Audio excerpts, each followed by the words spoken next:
خلقت انسانی کو حاصل کرنے کے لیے اللہ تعالیٰ نے جو راستہ، جو طریق اور جو راہ مقرر کی ہے اسے تقویٰ کہا ہے۔ تقویٰ عموماً ہمارے ذہنوں میں تقویٰ کی جو تفسیر اور تقویٰ کی جو تشریح ہمارے ذہنوں میں موجود ہے، میں اس کے حوالے سے مزید اور چیزیں آپ کی خدمت میں بیان کروں گا کہ تقویٰ الہی یا لفظ تقویٰ جب ہمارے ذہن میں آتا ہے تو ہمارے ذہن میں چند عبادتیں آتی ہیں، حالانکہ فقط چند عبادتیں تقویٰ نہیں ہیں، بلکہ یہ چند عبادتیں ہمیں تقویت کی منزل پر لے جانے کے لیے تیار کرتی ہیں۔ یہ عبادتیں ہمیں خصوصاً نماز ہے، روزہ ہے، حج ہے، زکوٰۃ ہے اور دیگر جو امور زندگی ہیں، امور ہائے زندگی ہیں، جو عبادت شمار ہوتے ہیں، عبادت کہلاتے ہیں، کیونکہ عبادت انہی کاموں کو، انہی امور کو کہا جاتا ہے جو ہمیں اللہ سے نزدیک کریں۔ عبادت ان کاموں کو کہا جاتا ہے جو ہمیں اللہ سے نزدیک کر رہے ہیں، یعنی وہ کام عبادت کے زمرے سے باہر نکل جاتا ہے جو ہمیں اللہ سے نزدیک نہیں کرتا، جس میں قربتاً الی اللہ نہ ہو، جس میں اللہ کی قربت نہ ہو، وہ کام چاہے ہم اسے عبادت کہہ بھی رہے ہوں لیکن وہ عبادت شمار نہیں ہوتا۔ کیوں نہیں ہوتا شمار؟ وہ آٹومیٹکلی عبادت کے زمرے سے باہر نکل جاتا ہے۔ اس کی بنیادی وجہ یہ ہے کہ عبادت کہتے ہی ان کاموں کو ہیں جو انسان کو اللہ سے قریب کرتے ہیں۔ مثلا نماز عبادت ہے، کیونکہ ہمیں نماز اللہ کا قرب حاصل کرنے کے لیے، نماز کا اصل ہدف، نماز کا اصل مقصد ہی قرب الہی ہے۔ قرب الہی کیا چیز ہے، میں یہاں آپ کی خدمت میں بیان کروں گا، آپ نے توجہ سے سننا ہے۔ مختصر وقت ہوتا ہے خطبے کا، اس لیے مختصر وقت میں آپ کی خدمت میں چند مطالب پیش کروں گا، آپ نے توجہ سنیں کہ قرب سے مراد کیا ہے۔ ہم ہر کام شروع کرنے سے پہلے کہتے ہیں کہ قربتاً الی اللہ، کہ یعنی میں یہ کر رہا ہوں اللہ کی قربت کے لیے، اللہ سے نزدیک ہونے کے لیے۔ وہ کون سے، میں کس طرح اللہ سے نزدیک ہو سکتا ہوں؟ کیا میرے وجود سے ایسی چیزیں ظاہر ہوں، کیا میرے وجود سے وہ علامات ظاہر ہوں کہ مجھے پتہ چلے کہ یہ قرب الہی ہے؟ عموماً میں کام تو کر رہا ہوں، مثلا میں نماز پڑھ رہا ہوں، لیکن نماز مجھے کیسے پتہ چلے کہ میری نماز مقبول ہے اللہ کی بارگاہ میں، میری نماز قبول ہے اللہ کی بارگاہ میں؟ یا مجھے کیسے پتہ چلے کہ میں نے یہ روزہ رکھا تھا، میں نے یہ عبادت کی تھی، تو وہ اللہ کی بارگاہ میں منظور و مقبول کیسے ہے؟ اگر پتہ لگانا ہے تو یقیناً ایک بہت آسان فارمولہ میں آپ کی خدمت میں بیان کروں گا کہ میں پتہ لگاؤں کہ میری عبادتیں قبول ہو رہی ہیں یا نہیں ہو رہی۔ تو اس کے لیے عرفاء، علماء، اللہ کے عارف بندے جو بیان کرتے ہیں، مفسرین، علماء اور عرفاء، وہ یہ بیان کرتے ہیں کہ ان عبادتوں کا اظہار جب آپ کے وجود سے ہونے لگے، آپ کے وجود سے، یعنی انسان کے وجود کے اندر جب تبدیلی آئے اور انسان واقعاً انسان بن رہا ہو، اس جملے پہ غور کیجئے گا کہ انسان واقعاً انسان بن رہا ہو، تو یقیناً یہ اس کی عبادتیں قبول ہو رہی ہیں۔ انسان بننے سے مراد کیا ہے؟ انسان بننے سے مراد یہ ہے کہ یہ عبادتیں ہیں ہی اسی لیے کہ میرے وجود پر اثر ڈالیں، یعنی میرے اندر اخلاقیات پیدا کریں، میرے اندر اخلاقیات پیدا کریں، میرے اندر انسانیت پیدا کریں، میرے اندر احساس پیدا کریں، میرے اندر ہمدردی پیدا کریں۔ ان عبادتوں کا ہدف یہی ہے۔ مثلا مثال کے طور پہ میں آپ کو مثال دیتا ہوں، اگر میں نماز پڑھ رہا ہوں اور نماز پڑھنے کے بعد بھی میرے دل میں کسی اور کے لیے کوئی احساس نہیں ہے، کوئی ہمدردی نہیں ہے، کوئی رحم نہیں ہے، مثلا میں نماز پڑھ رہا ہوں، گھر جاتا ہوں، اپنے بچوں کے اوپر بھی رحم نہیں کرتا، اپنی بیوی پہ رحم نہیں کرتا، اپنے اہل و عیال پہ رحم نہیں کرتا، تو اس کا مطلب کہ میں نے نماز نہیں پڑھی۔ معذرت کے ساتھ میں کچھ کر کے تو آیا ہوں مسجد میں، لیکن وہ نماز نہیں ہو سکتی، کیونکہ نماز جب ہی ہے، عبادت جب ہی ہے جب وہ میرے وجود کو تبدیل کر دے۔ اگر میرے وجود کے اندر تبدیلی نہیں آئی تو وہ عبادت شمار نہیں ہوتی۔ از نگاہ پروردگار، اللہ کی نگاہ میں، میری نگاہ میں ہوگی عبادت، लोगों की निगाह में इबादत होगी, मुआशरे की निगाह में वो इबादत होगी, लेकिन अल्लाह की निगाह में वो इबादत नहीं है जब तक वो मेरे अंदर तब्दीली ना आ जाए। यानी, और मैं आसान ज़बान में जवानों और बच्चों के लिए अर्ज़ करूँ, बुजुर्गान बेहतर जानते हैं कि इबादतें, तमाम इबादतें, नमाज, रोज़ा, हज, ज़कात, जितनी इबादतें अल्लाह ताला ने मुकर्रर की हैं, ये अहकाम शरइया जो अल्लाह ताला ने मुकर्रर किए हैं, ये तमाम अहकाम मेरी तरबियत के लिए हैं, मेरे अंदर तब्दीली लाने के लिए हैं, मुझे तब्दील करने के लिए।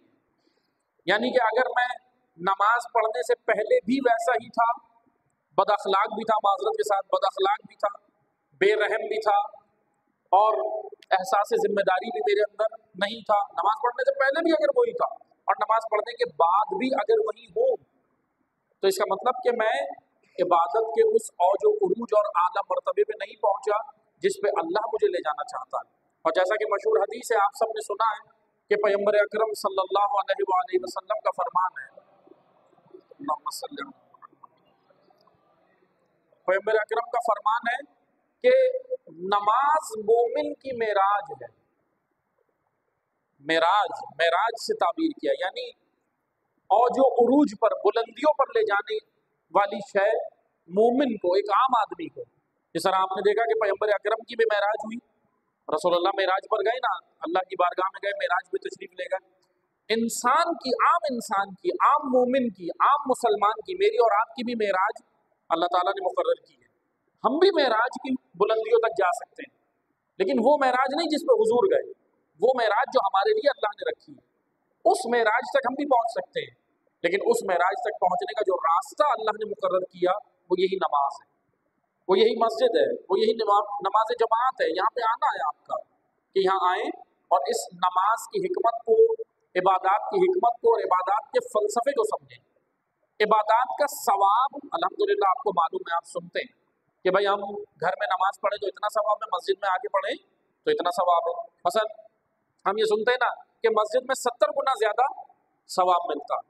बेशक है, क्योंकि रिवायात में जिक्र हुआ है, लेकिन एक चीज़ याद रखें, सिर्फ सवाब पे निगाह नहीं रखें, असल चीज़ है मकसद इबादत, एम, हदफ, मकसद। क्योंकि जो लोग मकसद पे निगाह रखते हैं, फ़ायदे उन्हें खुद मिलते हैं। तो जो सुनिएगा कि नुक्ता मैं आपकी खिदमत में अर्ज़ करूँ, एक होता है मकसद और एक होता है फ़ायदा।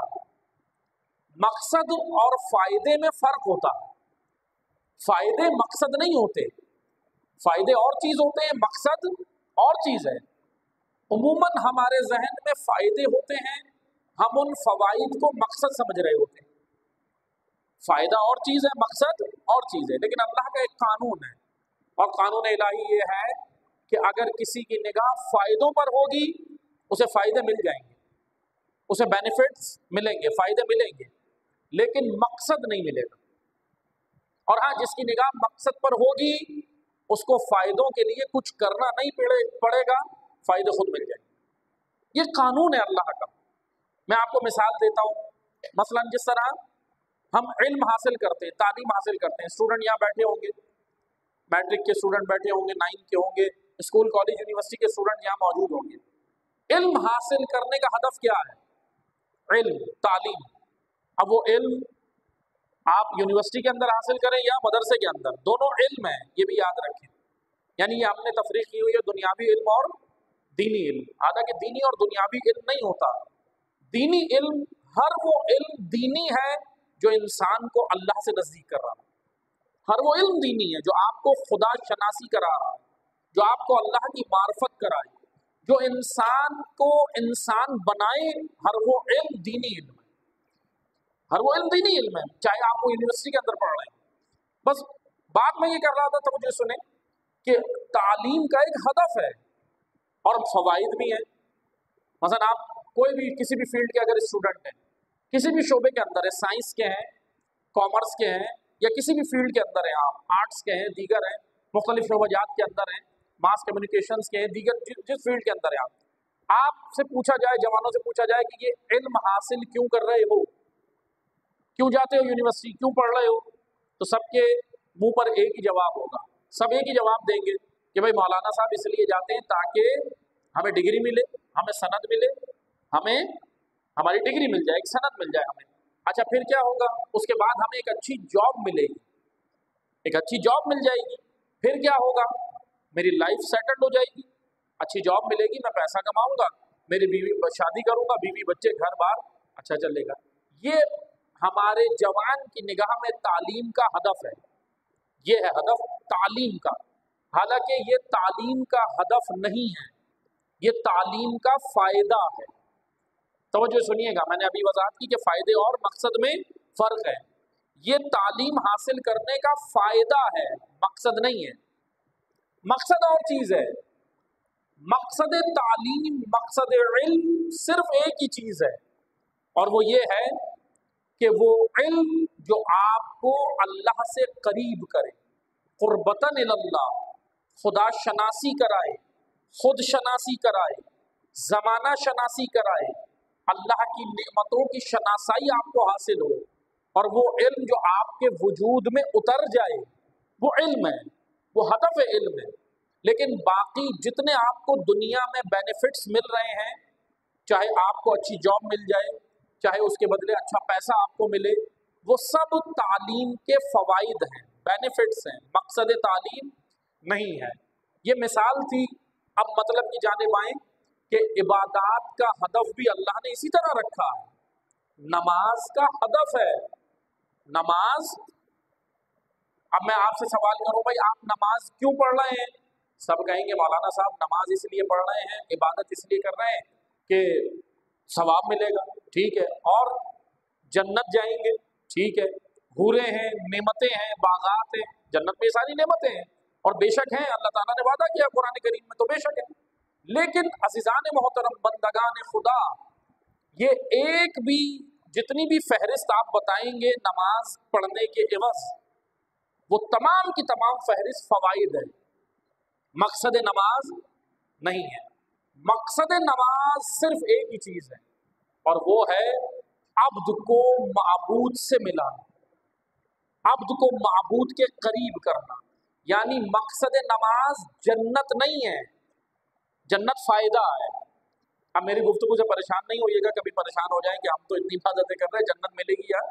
नहीं नहीं, इंशाअल्लाह, अल्लाह का वादा है कुरान में, जन्नत फ़ायदा है, जन्नत हदफ है, नेमतें फ़ायदा है, फ़वाइद हैं, इनाम है, अजर है, वो अल्लाह की जानिब से है। मगर अज़ीज़ान मोहतरम, नमाज का हदफ एक ही है, और वो है अल्लाह को पाना, खुदा को पाना, अल्लाह को पाना, माबूद को पाना। बाकी तमाम चीज़ें फ़ायदे हैं। नेमतों को पाना, इबादत के बदले, इबादत के बदले नेमतों को पाना फ़ायदा है, इबादत के एवज नेमतें देने वाले को पाना, ये मकसद इबादत। असल हदफ हमारा क्या होना चाहिए? अल्लाह से कुर्ब, और कुर्ब इलाही की अलामतों में से चंद अलामतें ये हैं, मैं अल्लाह से नज़दीक हो रहा हूँ। कैसे? जब मेरे वजूद में तब्दीली आई, मैं तब्दील हुआ हूँ, मेरा मुआशरे में रवैया तब्दील हुआ है, मेरा घर के अंदर रवैया तब्दील हुआ है, यानी मैं इंसान बन गया हूँ, इंसान। इसीलिए याद रखें, मुसलमान बनना आसान है, दो गवाहियाँ दे, ला इलाहा इल्लल्लाह मुहम्मदुर रसूलुल्लाह, मुसलमान हो गया। दीन कहता है इसकी गवाही को कबूल कर लो। अगर ज़ाहिरी तौर पे भी कह रहा है ला इलाहा इल्लल्लाह मुहम्मदुर रसूलुल्लाह पढ़ रहा है, कुरान क्या कहता है, रिवायात क्या कहती है, कबूल कर लो, मुसलमान है। अब उसका दिल, वो अब दिल से हुआ या नहीं वो अल्लाह जाने, लेकिन तुम्हें मुसलमानों को मैं कबूल करूँ, तो मुसलमान बनना कितना आसान है। लेकिन इंसान बनना सबसे मुश्किल काम, और असल हदफ इंसान का दुनिया में आने का मुसलमान बनना हदफ नहीं है, इंसान का इंसान बनना हदफ है।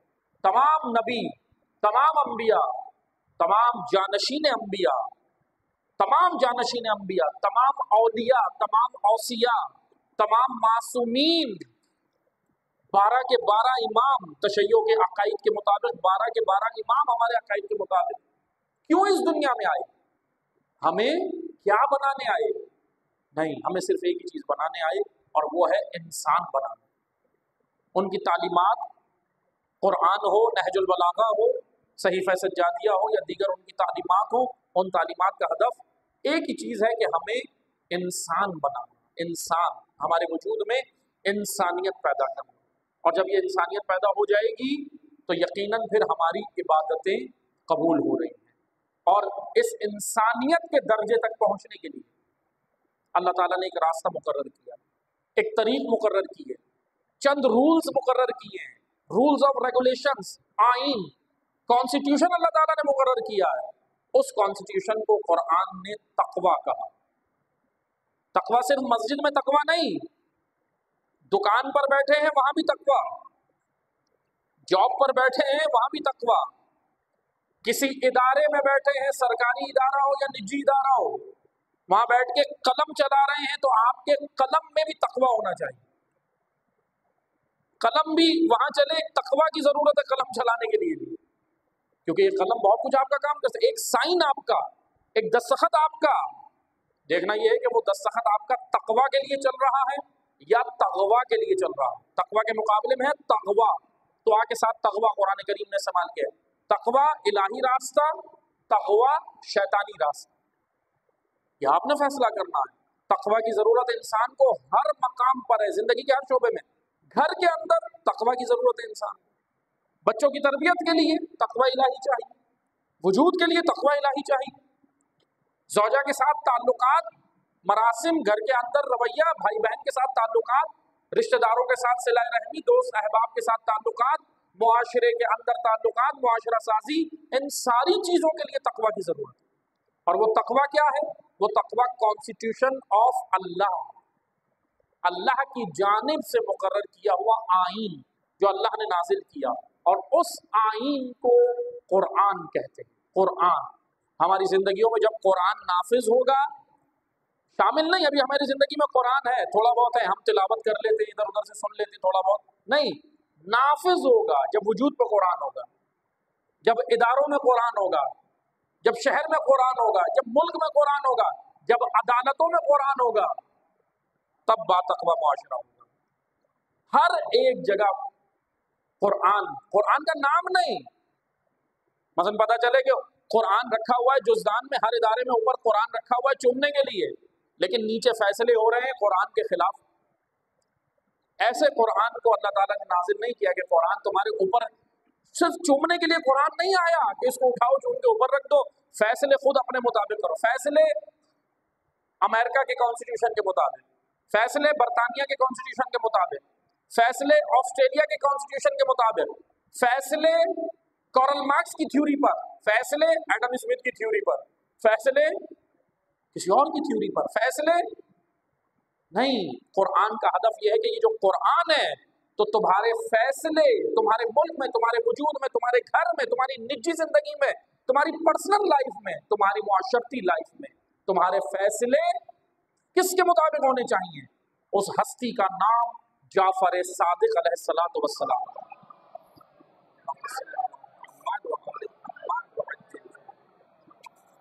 یہ ہے تقویٰ۔